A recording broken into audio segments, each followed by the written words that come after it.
On ouvre la Data Room, notre pièce à conviction.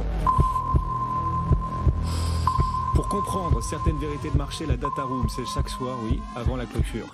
Toutes ces datas du moment en bourse qui en disent plus long qu'un long discours. Vous êtes prêts, Jean-Jacques et François? Ah oui, prêt. Allons-y. Vous allez chacun nous apporter une data pour faire la différence. Vous avez 1 minute 30 pour nous apporter aussi vos arguments. François?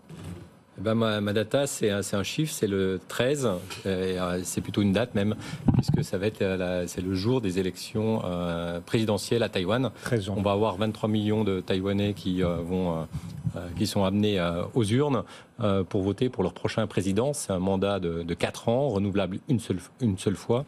Et c'est la 8e élection présidentielle à Taïwan depuis 1996.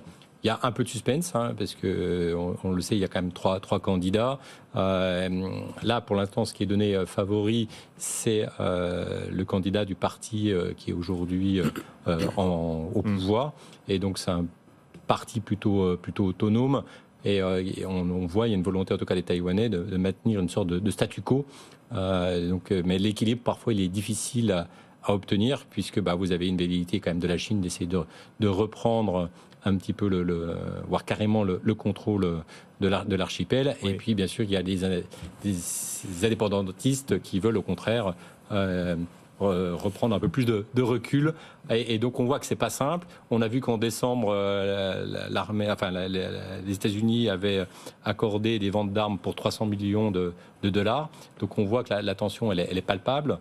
L'enjeu, 23 millions à l'échelle de la planète, c'est pas excessif, sauf que 23 millions d'habitants, c'est l'équivalent du centre Val-de-Loire, voilà. Mais enfin bon, chaque Taïwanais est important. Sauf non, que... vous dites non. Oui, non, je dis une bêtise, 23 millions d'habitants, c'est plus que ça, vous avez raison. Sauf que c'est stratégique. Oubliez tout.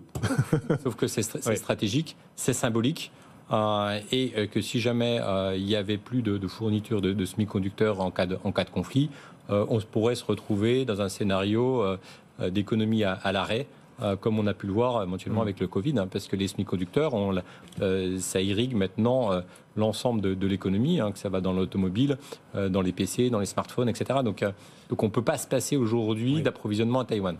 Donc, Bloomberg a chiffré, en cas de conflit entre la Chine et Taïwan, ça coûterait 10 000 milliards de dollars, et encore, c'est l'un des scénarios Bloomberg, soit 10% du PIB mondial. Voilà. Oui, ça veut dire une récession, et ça veut dire après... La Chine verrait son PIB reculer de 17%, les États-Unis de moins de 10%. À la limite, la Chine a économiquement plus à y perdre que les États-Unis. Oui, et on voit que les autres pays ne sont pas prêts à pallier à l'absence de fourniture de semi-conducteurs de Taïwan, même si les Américains ont prévu des fortes relocalisations. Ça va prendre encore plusieurs années. Donc aujourd'hui, le monde ne peut pas se passer de Taïwan. Oui. Et donc c'est pour ça que c'est aussi important. Votre chiffre 13, donc le samedi 13 janvier prochain, dans 4 jours, cette présidentielle à Taïwan, 23 millions d'habitants concernés. Vous avez eu raison de me reprendre. J'ai dit une grosse bêtise en disant 23 millions, c'est l'équivalent de la population du centre Val-de-Loire. N'importe quoi, oubliez tout. C'est l'Île-de-France plus Lyon et Marseille. Ah oui.